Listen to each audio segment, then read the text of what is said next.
Alright, welcome to part 2 of the week 13 video blog. Last segment I talked about a little bit about the DMZ, and so in this segment, a little bit of a cultural information in that I've mentioned earlier that plastic surgery is actually very prevalent in South Korea. We've even seen a movie in our Korean cinema and culture class that had to deal with the subject as well as with K-pop.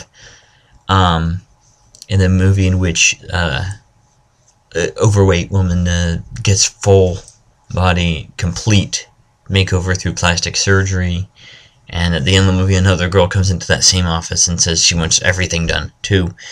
It's not something you would see in an American film. And I mentioned also earlier in the term that sometimes you'll see girls here with like an eye patch over one eye. And there's nothing wrong with their eye often. It's just that they had surgery done on that eye. And then they'll have it done in the other eye a little bit later.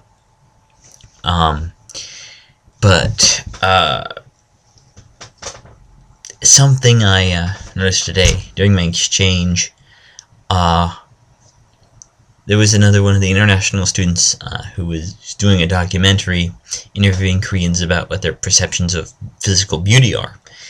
And she had pictures of men and women set out and asked the Korean student to pick who they thought was like the most attractive man and the most attractive woman. And as far as I could tell, it was so far just only girls that she was interviewing. Probably because there were mostly girls around the area. I don't know. I can't speak for her project, but something I did notice with relation to the whole eye patch thing is that for every one of the most attractive people that they selected, the Koreans would always mention they liked the eyes, like they were very vivid. That's something that I heard quite a bit, is that the eyes were vivid. So I guess they think a lot about the eyes. I honestly don't know why, but I know that eye surgery is one of the more common procedures here for plastic surgery, so I imagine that those two things are directly connected. Again, I'm not really sure why that is, but they seem to really have, at least the ones that were answering the questions, seem to have a real fixation on the Western style eye. Bigger around, like obviously like mine, since I'm Anglo-American. But then when my exchange partner asked me, like, okay, well, which girl do you think is the most attractive? And I indicated one who was Asian, and she said, but she's Eastern, like just immediately, which was very interesting. Like, that's not, is that maybe not beautiful to them? I don't know, to some of them anyway. And that's why they want to change their eyes to look more Western, because that's what's more beautiful. I don't know.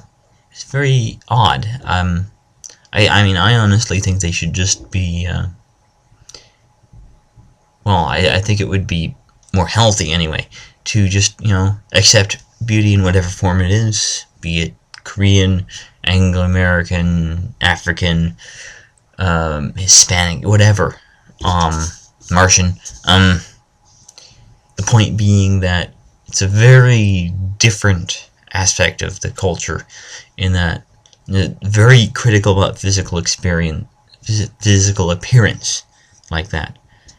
And that may be why the plastic surgery is so rampant here. My friend back in America calls South Korea the plastic surgery capital of the world, which, maybe not that far off, really, since it's become such a normal thing in the culture. So, just, that's just a bit of cultural observation on my part. I'm not going to say I'm right or wrong, it's just what I've been thinking about lately. Especially in light of what I heard today.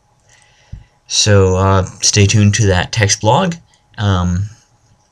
for details about the DMZ and also live band performances on campus. That's the other thing I'll be talking about this week. And of course, these videos are brought to you by a generous scholarship from the Benjamin A. Gilman International Foundation.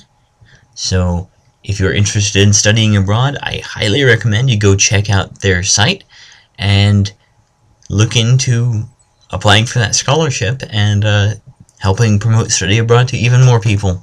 Thank you for watching. See you next week on Young EKCO.